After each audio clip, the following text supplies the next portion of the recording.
자, 두 번째 수업 시작하겠습니다. 저기 먼저 우리가 보고 있던 이 자료, 이 자료에 한 절반쯤 넘어가면은요.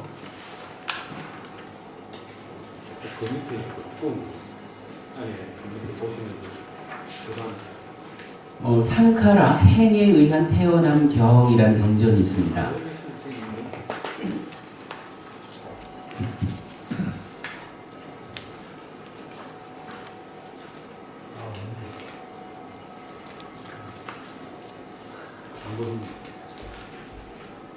자, 요 경전은 그냥 저기 쭉 한번 읽어만 보겠습니다. 그러면은 뭐 우리가 방금 한 이야기를 경전은 또 이렇게 설하고 있구나라는 거 보실 수 있어요. 자, 맞지마니까야 120번째 경이 있죠. 상카라 행에 의한 태어남 경. 이와 같이 나는 들었다. 한때 세종께서는 사와티에서 제타스베 아나타핀디카 원림에 머무셨다. 거기서 세종께서는 비구들이여 라고 비구들을 부르셨다. 세존이시여 라고 비구들은 세종께 응답했다. 세종께서는 이렇게 말씀하셨다. 비구들이여 상카라 행에 의한 태어남에 대해서 그대들에게 설하리라. 그것을 듣고 잘 자의하라. 나는 설하리라. 그러겠습니다. 세존이시여 라고 비구들은 세종께 응답했다. 세종께서는 다음과 같이 설하셨다. 자, 여기서 이제 상카라 행이라는 말이 나오거든요. 아마 다음 주 정도 마음의 메커니즘을 다음 주 설명하면서 그 다음 주 정도에는 메커니즘 위에서 오온을 설명하게 될 거예요. 그러면 이제 요 행이라는 게 색수상행식 오온 중에 하나잖아요. 그 의미를 좀 구체적으로 알아보기로 하고요. 우선은 여기에서 상카라 행은 한마디로는 이제 형성작용 이렇게 말하는 건데, 요 자리의 형성작용이란 어떤 의미냐 하면 우리가 아까도 보았지만은 찢다가 원인이 돼서 뭔가 말과 만으로 행위하잖아요. 그러면 이 행위의 결과로 탐진치에 오염되어 있으면 괴로움을 만들고 오염되지 않았으면 행복을 만들죠. 요렇게. 근데 요 이제 행복을 만드는 고멸, 괴로움의 소멸, 아라한 데서 완전히 소멸한 부분은 제외하고 어떤 형태로든 행위가 요만큼의 오염이라도 있어서 요만큼이라도 괴로움이 포함된 그런 결과를 형성하는 이런 의미로 보면 돼요. 그래서 일단은 이제 쉽게는 뭔가 말과 만으로 행위하는 거 이런 정도로 이해를 하시고 넘어가기로 하겠습니다. 마음의 메커니즘에서 좀 더 구체적으로 이해하기로 하고요. 그러면 이 얘기는 뭔가 말과 만의 행위에 의한 태어남 이렇게 보면 되겠죠. 비구들이여, 여기 비구는 믿음을 부족하고 계획을 부족하고 배움을 부족하고 보시를 부족하고 지혜를 부족한다. 그에게 이런 생각이 든다. 참으로 나는 몸이 무너져 죽은 뒤에 부유한 끄샤트리아 가문의 일원으로 태어나리라 라고. 그는 그것에 마음을 집중하고 그것에 마음을 확고히 하고 그것에 마음을 갖는다. 이와 같이 개발되었고 많이 지어진 상카라와 머무은 그곳에 태어남으로 인도한다. 비구들이여, 이것이 그곳에 태어남으로 인도하는 도이고 도닦음이다. 이랬어요. 그러니까 이 얘기 우리가 방금 본 거지만은 원하는 곳에 태어나는 방법 5가지가 나와 있는 거죠. 그러니까 부처님 끄샤트리아 이랬는데 끄샤트리아 뭔지 아시죠? 저기 사성계급 중에 브라만 끄샤트리아 이렇게 되는 거죠. 이건 그냥 쉽게 말하면 부잣집 아들로 태어나기를 원하면 이런 얘기 정도로 지금은 이해하면 되겠죠. 그럼 부잣집 아들로 태어나려면 요 5가지를 갖추자 이거예요. 믿음, 계획, 배움, 보시, 맞냐? 요 5가지를 갖추고는 내가 나중에는 부잣집 아들로 태어날 거야 라고 그 생각에 탁 집중한다. 그러니까 늘 내가 다음 세상에는 부잣집 아들로 태어나야 되겠다. 요렇게 생각하자는 거죠. 그러면 일단 요 5가지의 힘은 가지고 있잖아요. 그럼 요 5가지가 그 갖추어져 있는 상태에서 내가 다음 세상엔 부잣집 아들로 태어나야지 하는 요 생각을 지속적으로 하고 있으면 이제 행위가 다음 세상에 부잣집 아들로 태어날 만한 그러한 행위들이 지어진다. 이렇게 보아야 되겠죠. 그래서 이러한 5가지를 도구로 갖고 있는 상태에서 내가 부잣집 아들로 태어나기를 바라면 그러한 삶이 사라져서 그러한 결과가 이루어질 것이다. 이런 의미를 갖는 거예요. 그러니까 쌍카라에 의한 태어남이라고 하는 것이 바로 내가 어떠한 좀 전에 말한 대로 보면 뭔가 뭘까 만호의 행위를 통해서 태어날 것이냐 이건데 내가 기본적으로 부잣집 아들로 태어나야지 라는 바램을 가진 상태에서 이 믿음과 계와 배움과 보시와 빤냐라고 하는 이 5가지를 갖추고 있으면 그러한 삶이 행위로 실천된다 이거죠. 그 실천의 결과로 부잣집 아들로 태어난다. 이 얘기예요. 자, 그 다음에 다시 보면 동일한 이야기가 부유한 바람은 가문에 또는 부유한 장자 가문의 일원으로 태어나리라. 요건 뭐 이건 사람으로 태어나는데 끄샥들이야 바람은 장자 이래가지고 분류만 해놓은 건데 요즘 의미로는 뭐 통합해서 부잣집 아들로 태어나리라 이렇게 이제 이해하면 될 것 같아요. 자, 그 다음에 6번으로 가보시면 비구들이요. 여기 비구는 믿음을 부족하고 계행을 부족하고 내지 지혜를 부족한다. 그는 이와 같이 듣는다. 4대 왕천의 천신들은 수명이 길고 아름답고 아주 행복하다라고 그에게 이런 생각이 든다. 참으로 나는 몸이 무너져 죽은 뒤에 4대 왕천의 천신들의 일원으로 태어나리라. 이제부터는 뭐 욕계 하늘이지만 하늘에 태어나리라. 신이 되리라. 이 얘기를 하는 거죠. 이런 바람을 가졌어요. 그는 그것에 마음을 집중하고 그것에 마음을 확고히 하고 그것에 마음을 닫는다. 이와 같이 개발되었고 많이 지어진 쌍카라와 머금은 그곳에 태어남으로 인도한다. 비구들이여 이것이 그곳에 태어남으로 인도하는 도이고 도닦음이다. 마찬가지 얘기죠. 그러니까 태어나고자 하는 자리만 바뀐 거죠. 이러한 이야기가 동일하게 뭐 33천에서부터 타화자재천까지 이어지고 그 타화자재천의 천신들의 일원으로 태어나리라 해서 욕계 하늘까지를 다 말해줬죠. 그리고 나면 12번에서 그는 이와 같이 듣는다. 천의 범천은 수명이 길고 아름답고 아주 행복하다라고 비구들이여 천의 범천은 천의 세계에 충만하여 머물고 그것에 태어나는 중생들에게도 충만하여 머문다. 비구들이여 마치 눈을 가진 사람이 한 개의 아말라카 열매를 손에 놓고 살펴보듯이 그와 같이 천의 범천은 천의 세계에 충만하여 머물고 그것에 태어나는 중생들에게도 충만하여 머문다. 그에게 이런 생각이 든다. 참으로 나는 몸이 무너져 죽은 뒤에 천의 범천의 일원으로 태어나리라. 요건 뭐 범천이라고 하는 그 신의 세상을 설명만 좀 나누어서 하는 거죠. 동일하게 분류가 뭐 2천의 범천, 3천의 범천, 4천, 5천의 범천까지로 나오고 그 다음에 17번에 가서는 만의 범천에 대해서 동일한 이야기가 나오죠. 그러니까 요거는 범천이라고 하는 하늘 세상을 그간 우리가 알고 있던 범천의 세상하고는 조금 다르게 좀 더 상세하게 범천을 구분해서 설명만 해주고 있을 뿐이지 동일한 이야기로 범천의 새끼 초선에 태어나겠다 이 얘기를 하는 거죠. 그 얘기가 18번까지도 이어지죠. 그리고 19번 내지 32번까지도 새끼 하늘의 신 새끼 하늘을 좀 더 상세하게 구분해가지고 설명해주고 있을 뿐이지 하여간 뭐 오늘 우리가 하고자 하는 이야기로는 동일해요. 동일한 방법에서 내가 목적지를 어디로 정하느냐 여러한 소원 세움에 의해서 이 5가지가 힘으로 받쳐주면 거기에 태어난다 이렇게 말하는 거죠. 33번부터 36번까지는 공무변처, 식무변처, 무소유처, 비상비비상처에서 무색계 하늘을 그대로 말해주고 있고요.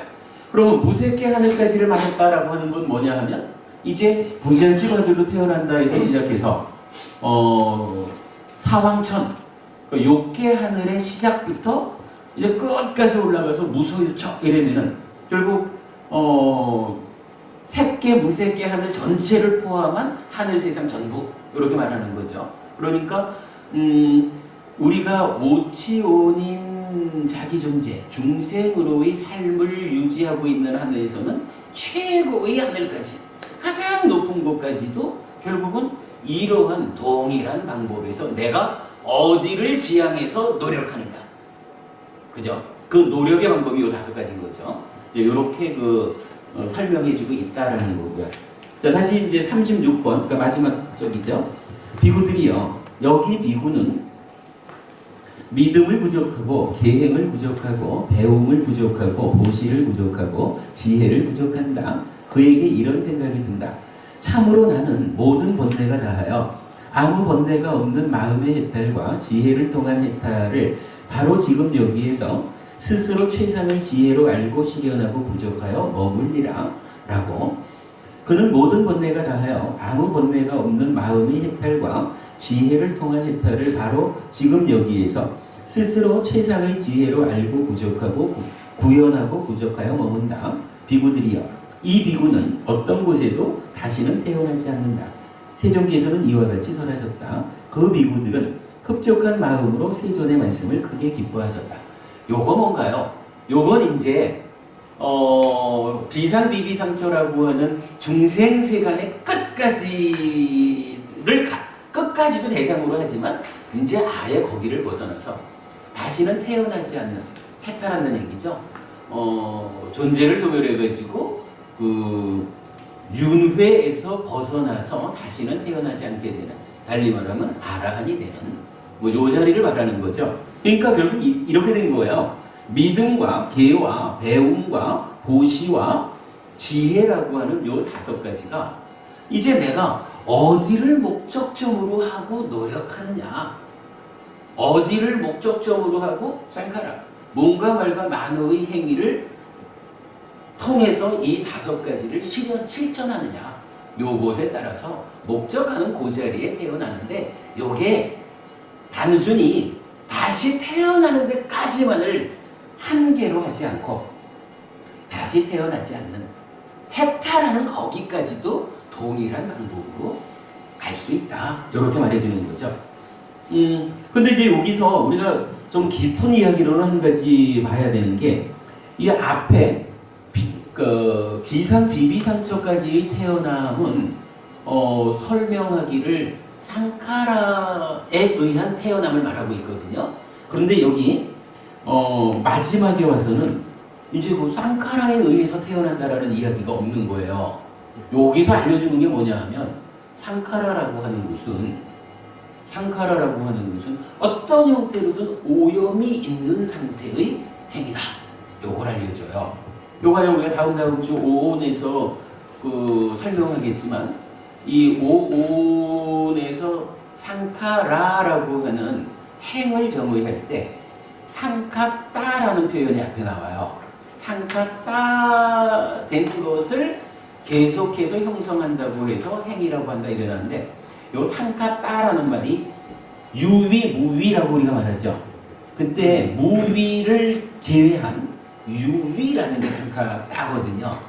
그러니까 유위, 요거는 무위라고 하는 탐진치가 완전히 소멸된 그 상태를 못 간 거란 말이죠.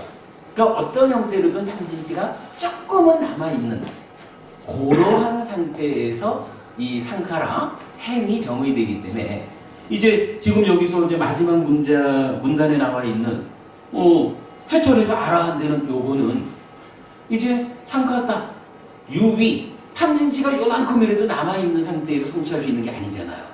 그러니까 요 마지막 문장, 해탈한다, 윤회에서 벗어난다 라는 요 자리에는 상카라라는 말이 나타나질 않는 거예요. 이게 가끔씩 보다 보면 경전이 정말 엄격하게 구분했었어요. 우리가 사실 웬만하면은 상카라 이래가지고, 상카라는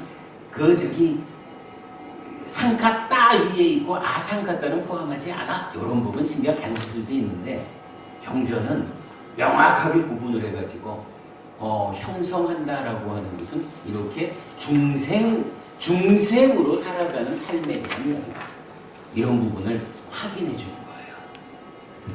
자, 일단 이 경전을 통해서 보면 우리가 아까 시간에 계속 정리해봤지만 원하는 곳에 태어나는 방법으로 이 5가지가 구체적으로 어떻게 설명되느냐, 어떻게 부처님은 이 내용을 설해주고 있느냐 하는 거 뭐 구체적으로 본 거로 하면 되겠죠. 자, 한 페이지 넘겨보겠습니다.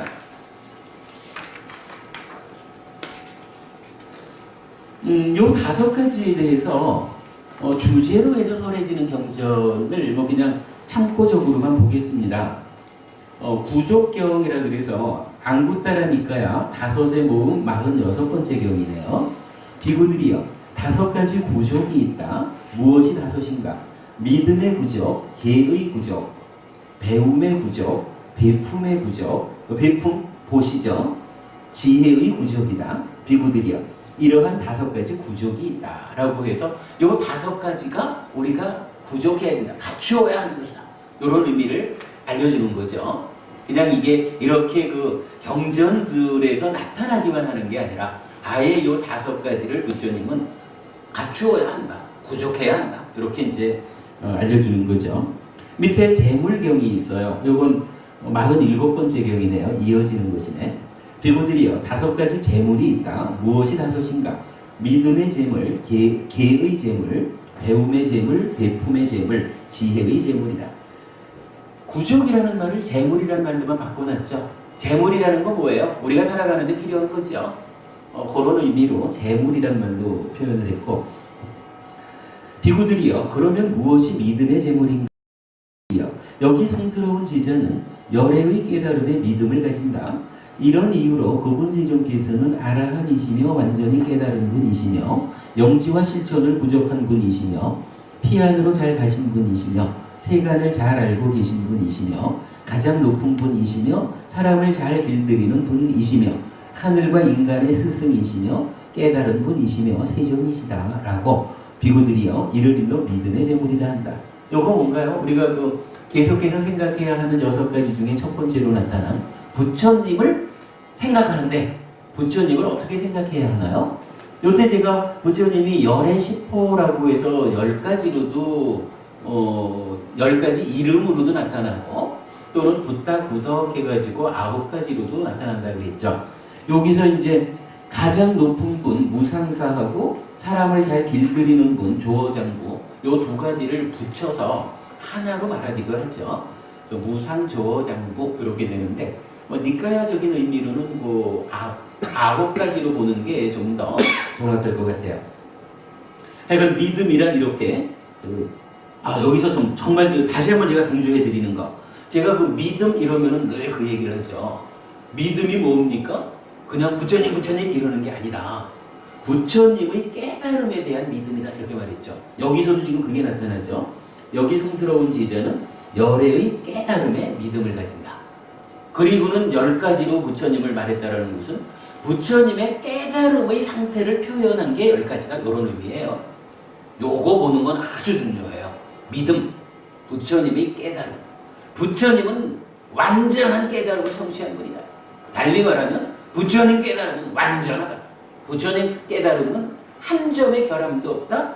부처님 깨달음은 시간이 갈수록 제자들에 의해서 발전해가는 것이 아니라 제자들은 완전한 깨달음인 부처님의 가르침을 배워서 실현하는 것이 제자들이 할 일이다.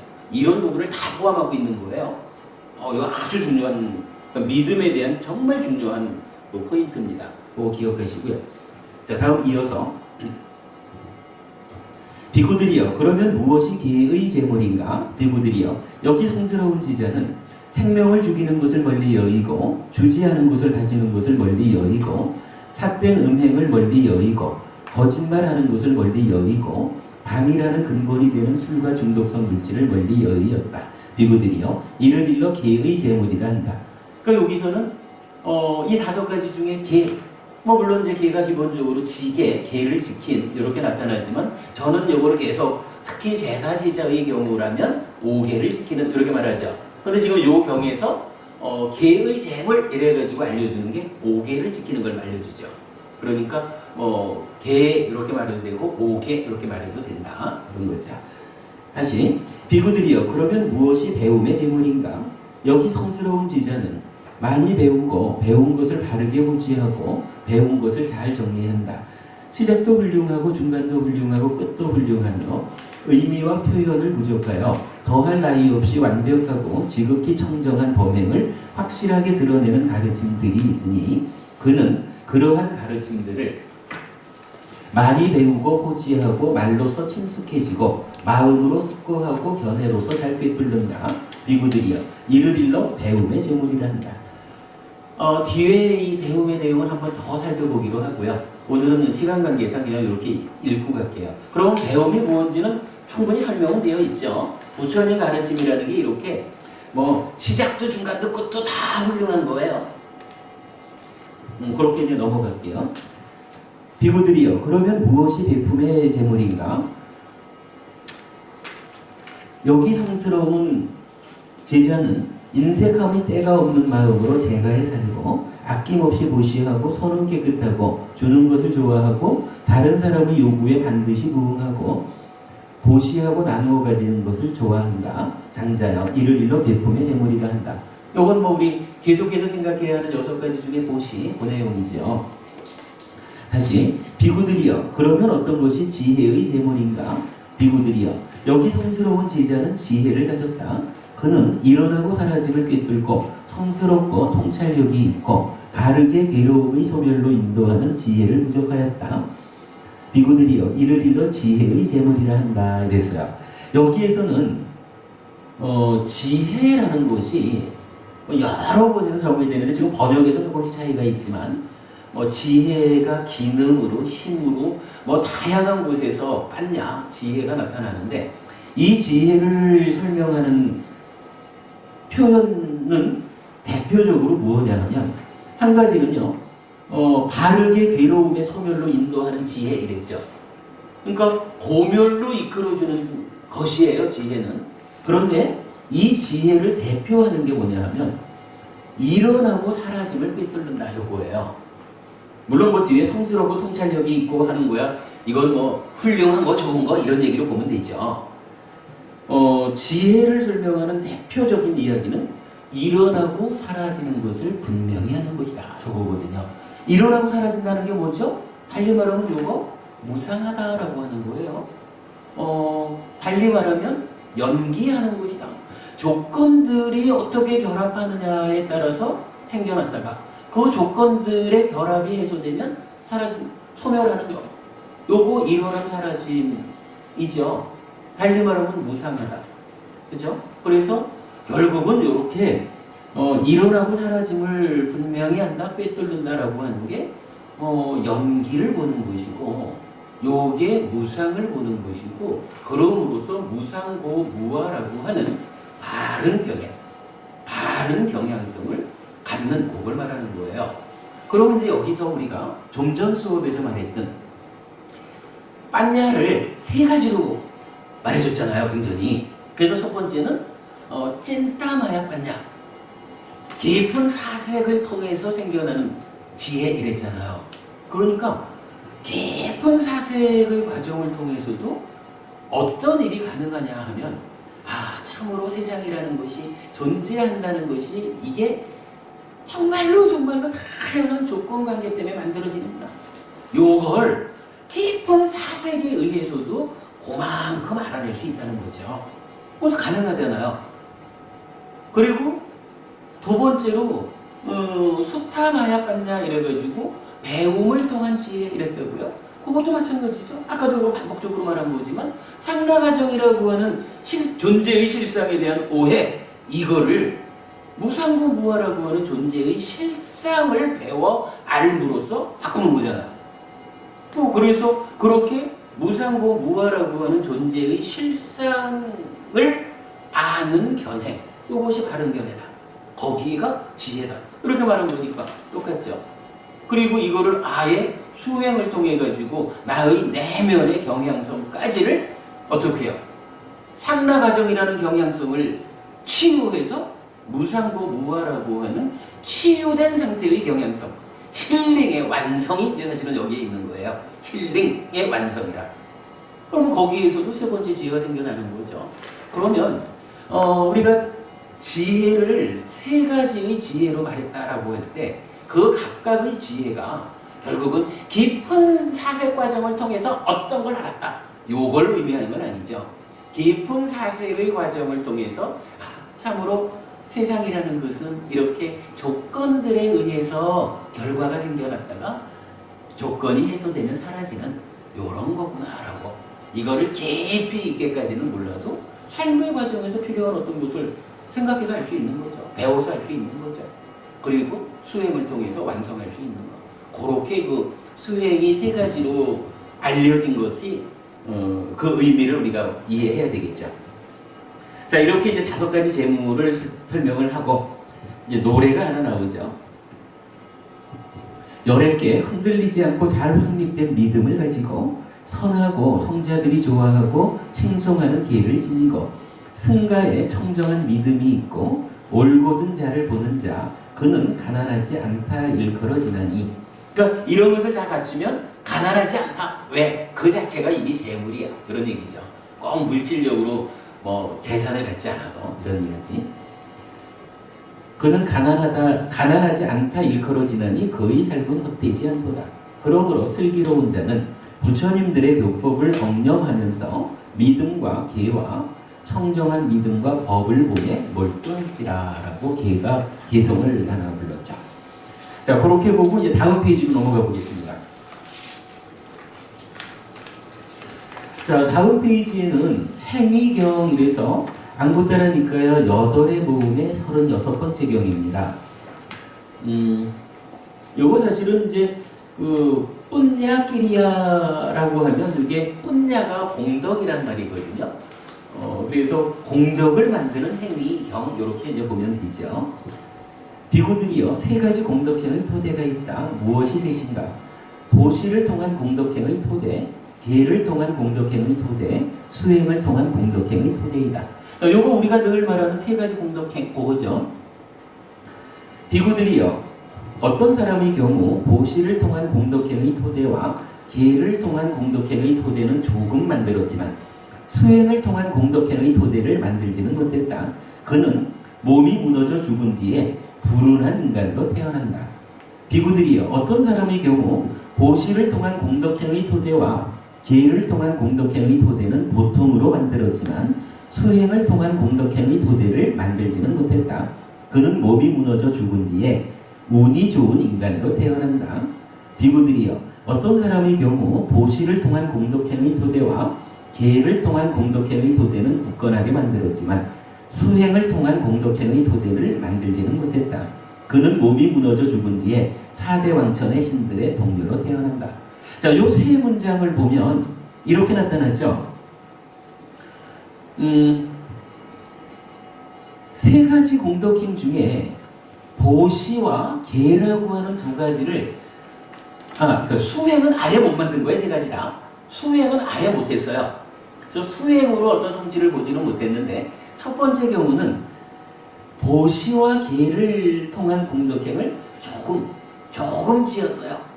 그러면 그래도 조금이라도 계를 지키고 보시하는 삶을 살았기 때문에 이 사람이 지옥이나 짐승이나 악의 세상에 떨어지지 않고 다만 지어놓은 게 너무 작아가지고 불운한 인간, 표현하자면 가난한 집에 제가 너무 이렇게 부잣집 가난한 집 이러면은 마치 그 인간을 돈만 가지고 따지는 게 대해서 이게 좀 곤란하네요. 표현 그대로 불운한 이렇게 불운한 인간으로 태어난다 이랬어요. 그런데 2번째 문장을 보면 뭐 수행이 어차피 지금 다 못한 건데 이 보시와 계라고 하는 공덕행을 보통으로 했어요. 보통으로 했더니 어때요? 이제 인간으로 태어나기는 하는데 운이 좋은 인간으로 태어나는 거예요. 이 차이가 딱. 그러니까 조금 했느냐, 그래도 웬만큼 했느냐, 요거에 따라서. 근데 사실은 여기서는 우리가 더 크게 봐야 되는 것은 조금이라고 표현되지만 그래도 계를 지키고 보시하는 삶을 살았다라는 것에 의해서 지옥이나 축생이나 악위에 가지는 않는다. 요걸 보는 게 더 중요한 거예요. 그런 상태에서 기본적으로 인간으로 태어났다라고 하는데도 두 가지로 나눠가지고 조금이냐 보통이냐. 그러니까 기왕이면 우리가 조금 짓는 것보다는 보통 짓는 게 그래도 다음 세상에 운 좋은 인간으로 나는 게 낫죠. 뭐 그렇고 그 다음에 이제 세 번째는 수행은 역시 못한 거예요. 그러나 어때요? 보시와 계라고 하는 공덕행을 굳건하게 토대를 굳건하게 했다. 보시와 그러니까 보시와 계라고 하는 두 가지를 이제 많이 지었다 이 얘기죠. 많이 지으니까 어떻게 됐어요?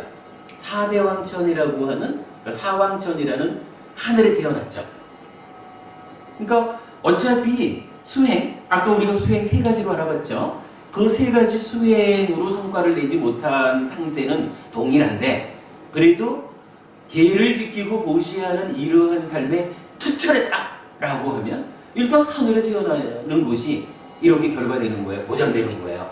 근데 그거를 대략 그렇게 살았어 하면 그래도 인간 가운데 운이 좋은 인간 그저 그렇게 살긴 살았어 이렇게 하면 그래도 고심만 가지고도 나쁜 세상에 태어나진 않고 그러나 운이 나쁜 인간 이렇게 구분한 거죠. 그리고 이제 여기부터 요 경의 끝까지는 동일한 이야기에서 하늘만 달라져요. 그 얘기는 뭐냐 하면 이제 보시와 계의 토대를 굳건하게 했다. 잘 계를 지키고 보시했다라고 해도 거기에서도 이제 등급이 있겠죠. 주로 우리가 뒤에 다른 경전을 좀 보면 어떠한 보시를 하느냐, 어떻게 보시하느냐에 따라서 이 태어나는 하늘이 달라지는 이런 부분이 경전에서 설명되어 있는데 요거 제가 지난주 수업 보고 올 거예요. 지난주 수업 보고에서 올바른 보시행이라고 하나의 답글로 연결해 놨어요. 그 올바른 보시행을 따로 뽑아가지고 제가 쓴 올바른 보시행을 놓고 그것에 대한 제가 왜 이렇게 올바른 보시행이라는 글을 만들었나 하는 경전 근거를 쭉 적어놨거든요. 그게 답글이 뭐 6개인가 있을 건데 그 제일 마지막에 가면 윌라마경이라는 경전 나와요. 그리고 그 앞에 있는 경전들 요래 좀 보시면 아 이런 보시를 하면 이런 하늘에 태어나는 결과가 있구나. 그런 부분은 아실 수 있어요. 그거 참고하기로 하고 일단 요 경전은 이렇게 이제 알려주고 있어요. 자 그런데 잠깐만요. 근데 이 경전에서 제가 이제 정말로 또 해야 되는 이야기는 요거예요. 자 처음에 이제 사대왕천의 신들의 동료로 태어난다 이랬잖아요. 그리고 이어지는 이야기가 뭐냐 하면 비구들이요 거기서 사대 천왕들은 보시를 통한 공덕행의 토대와 계를 통한 공덕행의 토대를 아주 굳건하게 만들어 10가지 측면에서 사대 왕천의 신들을 능가하나니 그것은 하늘의 수명, 하늘의 용모, 하늘의 행복, 하늘의 명성, 하늘의 권력, 하늘의 형상, 하늘의 소리, 하늘의 향기, 하늘의 맛, 하늘의 감촉이다 이랬어요. 그러니까 4대 천왕이라고 하면 누구냐 하면 사왕천이라는 4개의 하늘 중에 왕들이잖아요. 그 하늘의 왕들은 그 하늘의 신들보다 뛰어나다 이거예요. 아무래도 왕이니까 더 뛰어나겠죠. 그러니까 이 계를 지키고 보시를 행하는 일을 훨씬 잘했으니까 왕으로 태어났겠죠. 그런데 그 뛰어나다라고 하는 것을 말하면서 10가지를 이렇게 말하는 거예요. 자, 하늘의 수명, 용모, 행복, 명성, 권력. 그리고 뒤에 5가지는 색성향, 미촉. 요 5가지죠. 그러면 색성향, 미촉이라고 하는 그 5가지를 어떤 뭐 신체적인 구조라 할까요? 뭐 그렇게 말하고는 그거 앞에 5가지로 이 하늘 세상을 말하는데 하늘 세상을 살아가는 신들 중에 누가 더 훌륭하냐? 이러니까 예를 들어서 4대 왕천 이러면은 4대 왕천 중에는 4대 천왕이 제일 훌륭해. 근데 그 훌륭한 게 어떤 차이로 훌륭한 줄 알아? 요 얘기를 말해주죠. 그러니까 하늘 사람들도 그러니까 신들도 따지면 하늘 수준의 그 수명으로 그 수명이 길어. 이런 이야기가 되겠죠. 용모, 잘생겼어. 행복, 아주 행복해. 명성, 그 4대 천왕은 훌륭해. 이런 명성이 있죠. 그리고 하늘에서의 권력. 뭐 인간 세상에서도 대통령이 권력을 갖듯이 4대 왕, 사왕천에서도 4천 왕이 권력을 갖겠죠. 요렇게 요거 어찌 보면 좀 이해하기 어려운 부분이, 아니 하늘에 태어났으면 하늘에서 행복하다라고 하는 것은 그냥 행복한 거지, 이렇게 볼 수 있거든요. 제가 지금 이 경전을 설명하려는 이유는 뭐냐 하면, 새끼 무새끼 하늘은 까마를 벗어났으니까 전혀 다르죠. 그러나 욕계 하늘, 욕계의 6 하늘은 어쨌거나 까마, 욕계잖아요, 그죠? 까마를 삶의 동력으로 하는 하늘이란 말이에요. 그런 세상이란 말이에요. 그러니까 문제는 하늘 사람들, 신들도 까마, 내 몸으로 감각되는 물질적인 것들에 대해서 좋은 거는 내 거 하려고 하는 이러한 바람이 있다는 거예요.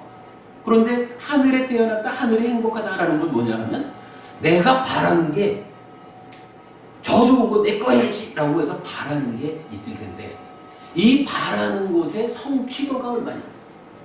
이거 100% 성취되면은 행복한 거지 뭐. 그 이상 행복한 게 있어요? 원하는 대로 다 갔는데 90%가 성취되느냐 70%가 성취되느냐, 뭐 이런 차이를 말할 수 있겠죠. 우리 인간들 같으면 어떨까요? 인간들, 우리도 역시 욕계 중생이어서 몸으로 감각되는 바깥 물질적인 것들, 요것에 대해서 내 거 하고 싶거든요. 그러니까 좋은 거 보고 싶고, 좋은 소리 듣고 싶고, 좋은 냄새 맡고 싶고, 좋은 맛 보고 싶고, 좋은 감촉을 느끼고 싶은 거예요. 그거 하려니까 이쁜 여자를 내 마누라를 삼아야 그 아름다운 모습을 항상 나만 보지. 뭐 이러니까 이쁜 여자를 결혼하려고 하는 거고. 뭐 사실은 그런 거 아니겠어요? 저희 까마라고 하는 게. 그러면 인간의 삶에서는 이 까마에 대한 성취도, 만족도가 얼마나 될까? 그거 잘 모르죠. 그러나 이 까마라고 하는 것에 의해서 우리가 참으로 지옥이라고 하는 것은 얻고자 하는 것이 100이라면 거의 제로, 아무것도 얻지 못하는 이러한 피로, 편안함을 얻고 싶은데 계속 불 속에 들어가서 구워져야 하니까 그 편안함이라는 걸 하나도 못 얻죠. 뭐 이렇게도 말할 수 있을 거고. 그러니까 그런 측면으로 이 까마, 내가 원하는 것이 이만큼 있는데 현실적으로 내가 성취하는 것은 얼마냐. 요 성취도, 요것이 사실은 우리 사는 삶의 그 구분이라고 말할 수 있는 거죠. 하늘 세상도 욕계의 6 하늘은 동일한 거예요. 그 동일한 가운데서 욕계의 6 하늘의 사람들은 어떤 것을 원하길래, 어쨌든 그들과 이건 몸으로 감각되는 바깥 세상이죠. 그 바깥 세상 중에 어떤 것을 원하길래 성취도가 인간보다 높을까? 요 부분을 우리가 이해할 수 있는 단초를 주는 거예요, 요경이. 근데 지금 그러잖아요. 어차피 욕계 하늘의 그 신들도 우리 눈에는 보이진 않지만 그들도 몸이 있잖아요. 그러니까 그들도 자기들대로의 몸을 통해서 감각되는 색성향 미촉이라는 게 있겠죠. 그 색성향 미촉이라는 대상에 있어서 우리보다 성취가 일단 높은 거예요. 지금 여기 10가지 중에 뒤에 5개가 그걸 말하죠. 그러면서 앞에 5개가 뭐냐 하면 수명, 용모, 행복, 명성, 권력 이래가지고 5개를 말하고 있잖아요. 요거 우리가 사는 모습이나 똑같은 거예요. 일단 요렇게 욕계 육천의 신들도 우리와 동일하게 자기들의 몸, 자기들의 생활을 기준으로 해서지만 요런 10가지를 원한다. 그것에 대한 성취도가 우리보다 높아서 하늘 사람이라 신이라고 말하는 것 같다. 일단 요걸 하나 주목하자고요. 자, 그리고 한 페이지를 넘겨보겠습니다. 자, 한 페이지 넘겨보시면 요 경전에 대해서 어떤 분이 우리 카페에 질문을 하신 거예요. 그래서 제가 거기에 대한 답변한 건데 그냥 읽어볼게요. 지금 제가 설명드린 그 내용이 중심이 되면 좀 읽어나가면 이해가 될 거예요. 자, 욕계 천상의 삶에 대한 이해. 질문. 니까야 합성회에서 오늘 사가경을 읽기에 거기서 이 경과 같은 하늘의 수명, 하늘의 용모, 내지 하늘의 감촉 이런 것들 10가지가 다른 신들을 능가한다고 쓰인 구절이 똑같아서 이 경에 들어와 읽게 됐습니다. 그런데 왜 굳이 이렇게 10가지 측면으로 말했을까요? 같은 천상이라도 수명이 더 길고 용모가 더 좋고 행복도가 더하고 이런 뜻일까요? 근데 어차피 천상도 유한하고 무상한 것인데 말입니다. 라고 질문을 주셨어요. 자, 제가 이렇게 답변했습니다. 우선은 이 경에서 소개해진 대상은 보시와 계의 토대는 갖추었지만 수행의 토대는 갖추지 못한 사람들입니다. 그러니 수행을 통해 색계 무색계에 태어나는 경우는 배제하고 계와 보시의 공덕만으로 태어나는 경우가 설해진 것입니다. 그러다 보니 공덕의 결과로 태어나는 세상을 인간 내지 욕계 육천으로 설하고 있습니다. 까마, 외적 대상에 대한 욕탐이 동력이 되어 살아가는 세상, 욕계입니다. 이 세상은 올라갈수록 까마의 만족도가 높아집니다. 대표적으로 수명을 들고 있는데 상세하게 경에 각 하늘별 수명의 한계가 나타납니다. 요거 이제 나중에 한번 경전 소개해 드릴게요. 보면은 뭐 인간 뭐라 하더라? 그러니까 인간의 50년을 하루로 하든가 그래가지고 몇천 년 이런 식으로 우리가 생각하면 상상할 수 없는 숫자들을 살아가죠. 그렇게 이제 수명들이 나타나요. 이런 가운데 질문하신 10가지 측면은 단순하게 이해해도 좋을 것 같습니다. 행복은 설명이 필요 없는 고멸의 측면이고 수명, 용모, 명성, 권력은 경전의 여러 곳에서 나타나는 제가지자의 추구 내용들이라고 하겠습니다. 형상, 소리, 냄새, 맛, 감촉은 까마 문화, 외적 대상입니다. 까마는 까마 문화에 대한 욕탐입니다. 그러니까 색성향, 미촉 요 5가지를 까마 문화라고 빨리어로 말하거든요. 욕계 세상에서 행복하다는 것은 까마에 대한 성취도, 즉 까마 문화에 대한 욕탐의 성취도가 높다는 것을 말한다고 할 것인데 욕계 하늘은 까마의 성취도가 인간 세상보다 훨씬 높은 세상입니다. 그러니 형상, 소리, 냄새, 맛, 감촉은 욕계 하늘의 삶을 설명할 때 당연하게 나타나는 변수라고 하겠습니다. 하늘 세상을 구성하는 까마 문화가 인간 세상보다 훨씬 좋은 조건이라는 의미가 될 것입니다. 다시 용모, 명성, 권력은 이렇게 살펴보겠습니다. 자, 요 얘기 뭐냐 하면 지금 바로 윗문단에서 색성향, 미촉 5가지가 인간보다 훨씬 좋은 이렇게 설명했고 그 위에 두 번째 위에서 보면 대표적으로 수명을 들고 있다라고 하면서 상세하게 경에서 이 하늘 사람들의 수명이 엄청 크다. 지금 요 얘기를 한 거죠. 그러니까 10가지 중에서 수명하고 색성향, 미촉 6가지를 한 거예요. 그래서 이제 4가지가 남았는데 그 중에 3가지. 자, 다시 용모, 명성, 권력은 이렇게 살펴보겠습니다. 여인 상류답의 마음에 들고 마음에 들지 않음 경 1, 2번은 남녀 간에 마음에 들고 들지 않음의 요소로 5가지를 제시하는데 용모, 재물, 계행, 게으름, 부지런함, 출산 능력입니다. 남녀 간의 관계 맺음에서 용모는 가장 앞에 제시되는 요소일 만큼 중요한 것이 욕계 세상의 현실인가 봅니다. 이런 이야기죠. 그거 잘생긴 게 중요해 라고 사람들은 말할지 모르지만 그래도 TV를 보면서 와 이쁘다, 나도 저런 얼굴을 갖기 위해서 성형하고 싶어 이러는 게 욕계 중생인 인간들의 그냥 현실적인 이야기다. 그러니까 인간들의 세상에서는 우리가 참 이걸 구분하면 안 된다라고 말은 하지만 그건 우리가 공부하는 입장에서 잘 보아야 한다라는 거지. 인간들의 기본적인 욕구는 잘생기고 싶어 한다는 거예요. 예뻐지고 싶어 한다는 거죠. 그렇게 이제 말하는 부분이죠. 다시 합리적인 행위경은 원하고 좋아하고 마음에 들지만 세상에서 얻기 어려운 것으로 네 가지를 제시하는데 법답게 얻은 재물, 명성, 긴 수명, 천상의 태어남입니다. 그러니 명성과 수명은 인간 세상에서도 하늘 세상에서도 행복을 위한 중요 변수라고 할 것입니다. 그러면 이제 이 세 가지 다 경전적으로 이렇게 나타난다. 사람들이 살면서 이런 거를 참 중요시하는 것이다. 이렇게 이제 설명했고요. 이제 마지막 한 가지가 있죠.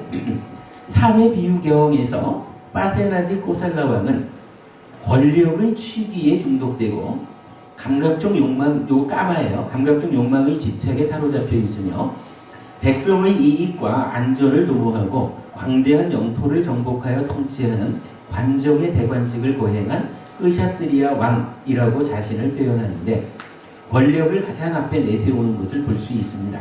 그렇다면 까마에 대한 효과적인 성취를 위한 수단인 권력 또한 인간 세상에서도 하늘 세상에서도 행복을 위한 중요 변수라고 할 것입니다. 이 부분 이해되시죠? 권력이라고 하는 게 사실 부자가 되면 그 다음에 권력 갖고 싶어 한다죠.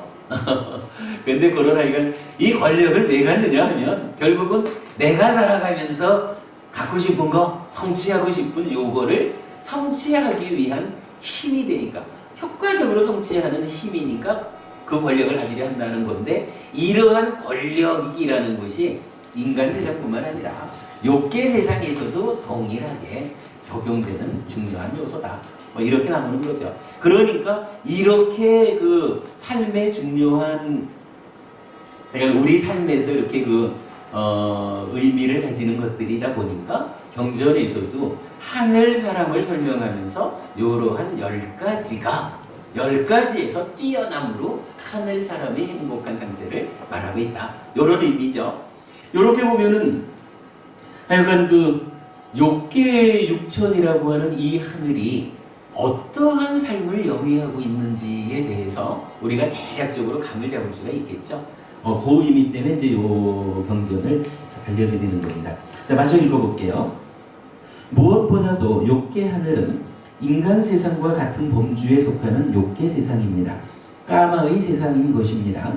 까마 문화를 기반으로 성취 정도를 말할 수 있고 그것이 그대로 행복의 척도인 것입니다. 이런 의미에서 하늘 세상에서의 삶을 10가지 측면으로 설하였다고 이해하면 좋을 것 같습니다. 그리고 법우님께서 왜 굳이 이렇게 10가지 측면으로 말했을까요? 같은 천상이라도 수명이 더 길고 용모가 더 좋고 행복이 더하고 이런 뜻일까요? 근데 어차피 천상도 유한하고 무상한 것인데 말입니다. 라고 하셨는데 그런 뜻이 맞는 것 같습니다. 또한 유한하고 무상한 삶이라고는 해도 존재하는 동안에는 행복해야 하는 것이 존재의 바람인 것이니 제가 불교의 포괄적 목표를 존재로서의 행복에 토대한 존재의 소멸이라고 정의한 것을 감안하시면 타당하게 받아들일 수 있겠습니다. 물론 이런 세상의 현실이 마음에 들지 않으시다면 이런 거 참 솔직히 좀 싫다, 마음에 들지 않는다 라면 수행을 통해 욕계의 세상을 뛰어넘어 색계 무색계로 그리고 궁극적으로는 존재, 오치온을 소멸하고 해탈해야 하는 것입니다. 불교의 큰 방향성이니 잊지 마시기 바랍니다. 부랴부랴 적었습니다. 내용이 많이 부족할 것입니다만은 공부에 도움되시면 좋겠습니다. 해피하시기 바랍니다. 라고 답변을 했어요. 하여간 그 앞의 경과 요 글에서 우리가 그래도 좀 중요한 한 가지 의미를 보았죠. 우리가 하늘에 태어나고자 원하는데 그 하늘의 삶이라는 것은 어떤 삶일까 하는 데 대한 어떤 그 단초를 발견했다 하는 정도로 이해하고 넘어가겠습니다. 자, 이게 제가 아까 시간에 그러니까 앞 시간에 과정 정리를 하다 보니까 이 생각보다 하고자 할 거를 다 못했는데 오늘 나눠드린 자료가 2장이 있습니다. 그 2장 중에 까마를 즐기는 자라고 하는 것을 하나 보겠습니다.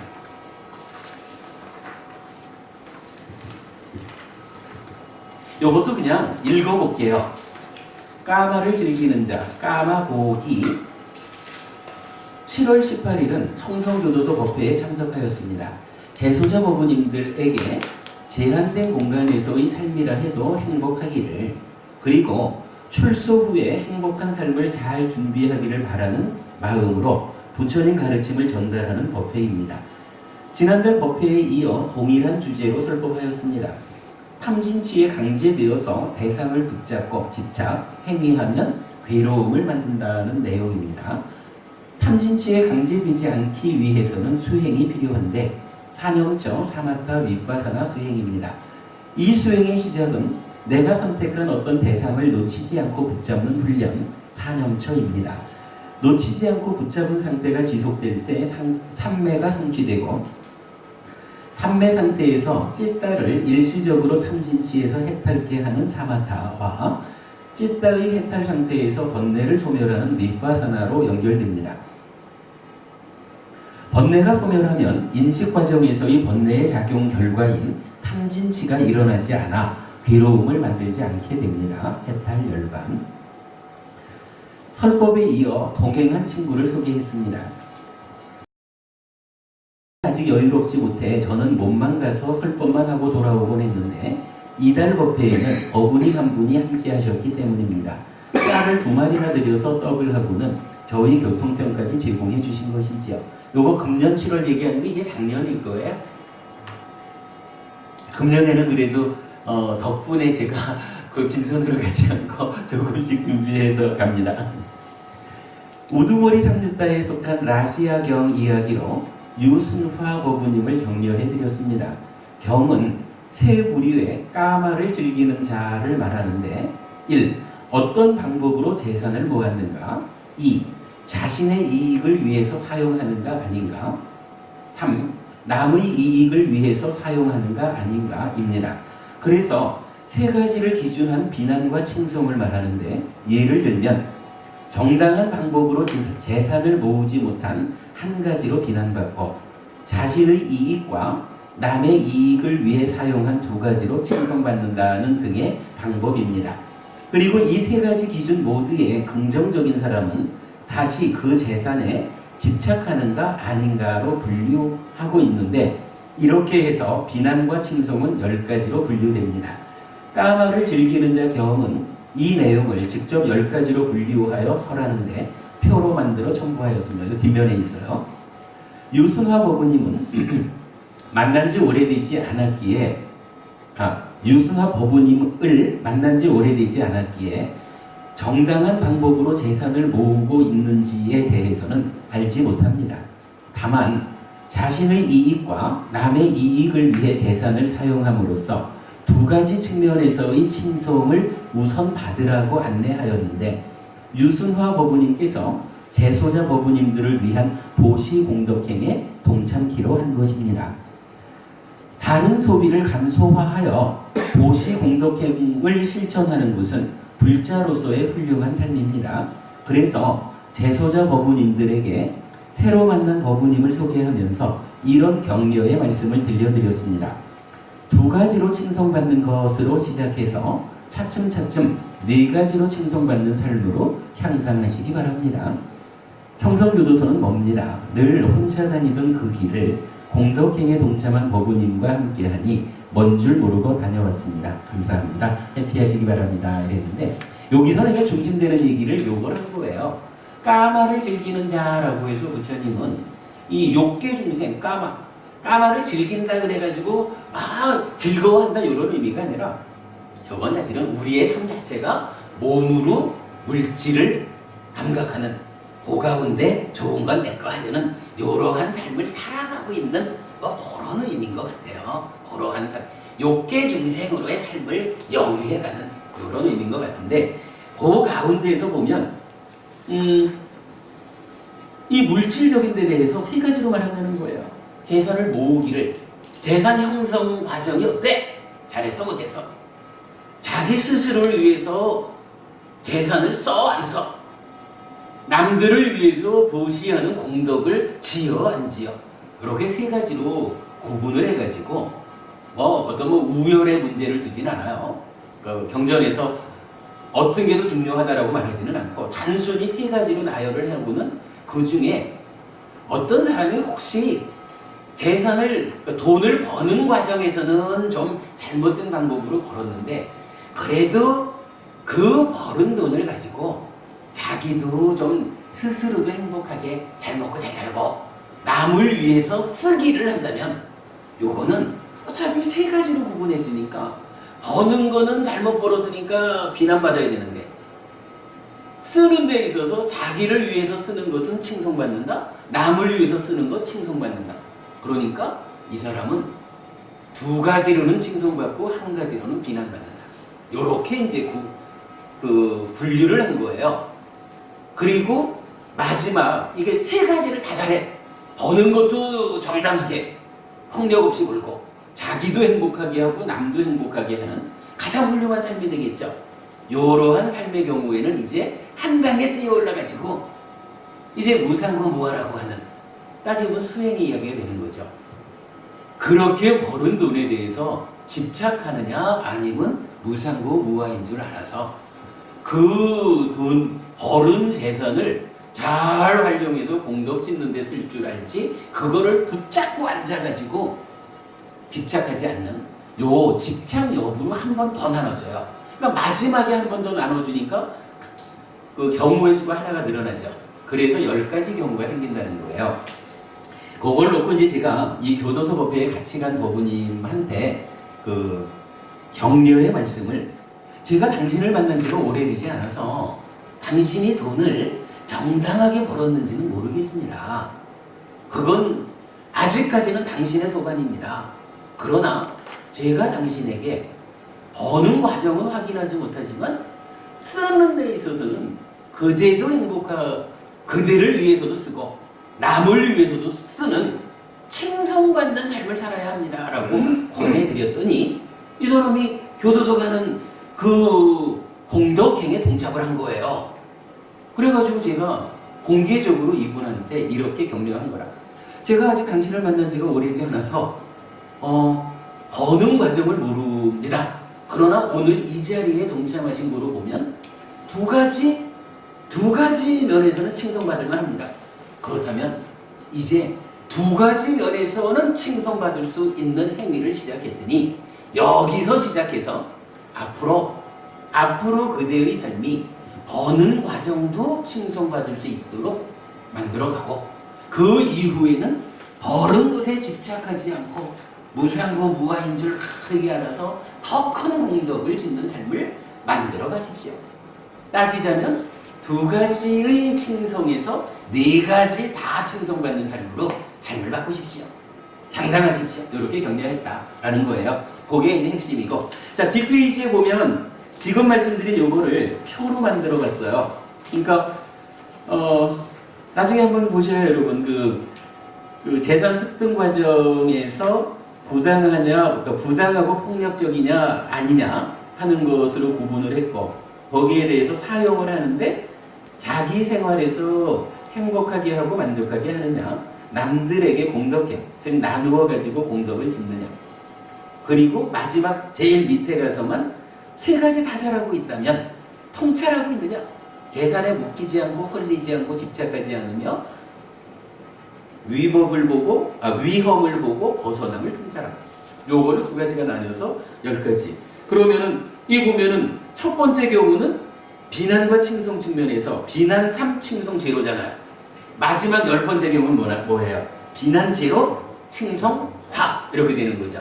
이러한 삶이 우리가 이제 인간으로 태어나서 욕계 중생으로의 삶을 살지만 부처님 제자인 우리가 가르침을 통해서 어떠한 삶을 살아내야 할 거냐, 결국은 10번째 경우인 비난 제로, 칭송 4인 이러한 삶을 향해서 우리가 향상해 가야 된다. 요걸 말해주는 거죠. 까마와 관련한 중요한 이야기를 해서 이제 요거 하나를 설명드렸고요. 나머지 하나가 화살경이라고 있는데, 이 화살경은요 아마 뒤에 우리가 또 공부할 기회가 있을 거예요. 여러분 저기 두 번째 화살을 맞지 마십시오 라는 이야기 워낙 유명해서 다들 아실 거예요.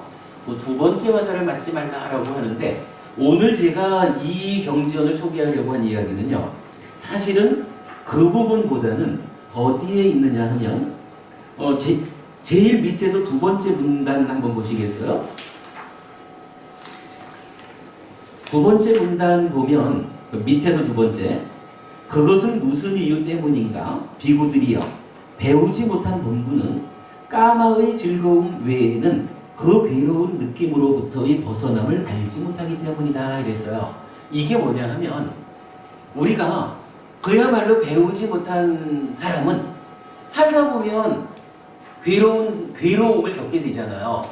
괴로운 느낌을 겪었을 때 지금 저 경에서는 이제 그 까마의 즐거움을 즐기게 된다 이렇게 이제 번역이 되어 있지만 요거 아까 말씀드린 대로 이 괴로운 상황을 어떻게 내가 탈피할까 이럴 때 몸으로 만나지는 물질적인 대상 이 삶에서 괴로움에서 벗어나는 어떠한 방법을 찾으려고 한다 이거예요.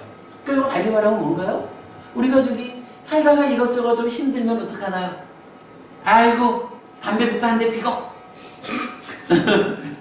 그거잖아요. 까봐 이게 뭐예요? 물질적으로 해결하는 거잖아. 아이고 내 못 살겠다. 소주 한잔 하자. 이래 되는 거잖아요. 야 이거 내가 도저히 방법이 없다. 도둑질을 해서라도 이래 되는 거잖아요. 이게 배우지 못한 사람이 어떠한 괴로움을 겪게 되면 이거를 까마를 즐기는 이렇게 표현되지만 하여간 몸 밖의 물질 세상에서 어떤 방법을 찾는 것밖에는 다른 방법을 모른다는 거예요. 근데 문제는 대부분 그런 방법들이 이어지는 또 다른 괴로움을 만든다는 거죠. 그런데 자 요거 이제 뒷장으로 넘어가면 밑에서부터 하나 둘 셋 네 번째 단락이요. 7번에 속하네. 그 7번의 끝에 보면 자 그것은 무슨 이유 때문인가? 비구들이여 잘 배운 성스러운 제자는 까마의 즐거움을 즐기는 것 외에도 그 괴로운 느낌으로부터의 벗어남을 알기 때문이다 이랬어요. 요거 뭔가요? 괴로운 상황이 생겼을 때 이거를 담배 한 대 피는 것으로 술 한 잔 먹는 거로 도둑질하는 거로 남을 해치는 거로 요렇게 해결하지 않는다는 거예요. 그럼 이거 까마의 즐거움 외에라는 것은 뭐겠어요? 이제 까마라는 것은 어차피 안입이 설친 의 중에 의와 법을 제외한 안입이 설친 색성향 미척 요 법이잖아요. 요거 밖에서라니까 뭐가 남아요? 의와 법이 남잖아요. 요거 뭐죠? 내 마음이 법이라고 하는 물질적인 요거 빼고 표현하자면 나의 기억이라든가 어떤 나의 내면적인 것을 대상으로 감각하는 거잖아요. 그쪽에서 답을 찾는다는 거예요. 한 대 피워서 답을 찾는 게 아니라 내 안에서. 그리고 그러한 답이 결국 이 경전 전체를 뭐라고 말하냐 하면 무상고 무아를 보는 거예요. 달리 말하면 이게 수행하는 거잖아요. 어떠한 어려움이 닥치더라도 삿띠 해가지고 삿띠한 그 상태에서 괴로움을 만드는 2차적인 달리 말하면 두 번째 화살을 맞지 않도록 제어하는 거죠. 그런 가운데 제어만 하면 안 되죠. 이제 무상고 무아를 꿰뚫어 보는 그러한 수행이라는 방법을 통해 가지고 이 괴로움에서 벗어나는 방법을 그게 괴로움을 벗어나는 방법이라고 안다 이거예요. 그래서 괴로움에 직면했을 때 까마로서 해결하려 하지 않고 나의 내면에서 이걸 해결하는 법을 알아서 이어지는 두 번째 괴로움, 두 번째 화살을 맞지 않는다. 요거 지난번에 우리가 법에 대한 이야기를 하면서 이 얘기 했잖아요. 화가 일어나면 어떻게 해야 돼요? 이 화가 나도 모르게 행위로 연결되지 않도록 제어해야 한다 그랬죠. 알아차려서. 그래서 일단 뺨을 때리는 순간 한 달은 빌어야 되는 괴로움이 생긴다. 그런데 요거 싹띠 해가지고 행위만 제어하면 되느냐? 아니라 그랬죠. 잘못하면 한국 사람한테만 있는 화병이 생길 수 있다 그랬잖아요. 이게 쌓여가지고.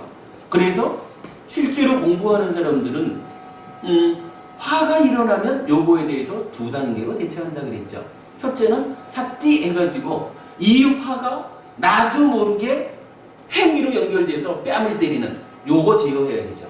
그리고는 2단계로 요 참아냈지만 아직 내 안에 있는 요 화, 요거가 쌓여가지고 화병으로 가게 두면 안 된다. 그럼 무슨 방법이 있느냐? 참으로 요 화라고 하는 존재, 요것도 존재이기 때문에 이 존재의 실상은 무상고 무하다. 무상한 것이다. 이러이러한 조건들의 결합에 의해서 화가 일어났을 뿐이지 요거 원래 화라고 하는 고놈이 있어서 찾아본 건 아니다. 이렇게 본다는 거죠. 요거 달리 말하면 뭔가요? 이게 사념조 사무단 프로사가 요거죠. 지금 화살경에서 말하는 괴로움을 겪었을 때, 닥쳤을 때 잘 배운 제자는 어떻게 합니까? 까마 몸 밖에서 한 대 피든 한 잔 마시든 이런 방법 말고 바로 나의 내면에서 싹디 해가지고 해결을 제어하고 그 상태에서 무상고 무아를 꿰뚫어보는 그 힘에 의해서 괴로움에서 벗어난다. 이것은 더 이상 부작용이 없다. 아무런 이어지는 괴로움을 만들지 않는다. 그 얘기죠. 시간이 너무 지나서 이 화살경 이야기를 요걸로만 마칠게요. 그러니까 저는 오늘 화살경 얘기를 두 번째 화살 이거보다는 사실 이거 굉장히 중요한 거죠. 우리가 지금 오늘 총괄한 좋은 세상에 태어나는 법, 뭐 이 주제에서 까마라고 하는 것과 관련해서 일상의 삶에서 까마를 즐긴다라고 말하는 외적 대상을 통해서 문제를 해결하는 그 방법밖에 모르는 사람이 어떠한 삶을 사느냐? 두 번째 화살을 맞는 삶을 살게 된다. 그러므로 우리는 그 방법 말고 내면에서 이러한 방법으로 그 문제를 해결해서 두 번째 화살을 맞지 않는 삶을 살아야 하는 것이다. 요걸로 마칠게요. 너무 늦었습니다. 고맙습니다. 좋습니다. 감사합니다. 그래도 아주 까마에 대한 이야기 오늘 중요한 부분을 짚었습니다. 이제 다음 주에는 이제 다른 핑계 안 되고 마음의 메커니즘으로 들어갑니다. 뭐니 해도 해피법당, 해피설법회 공부는 마음의 메커니즘을 가장 큰 성과로 앞세우는 거죠.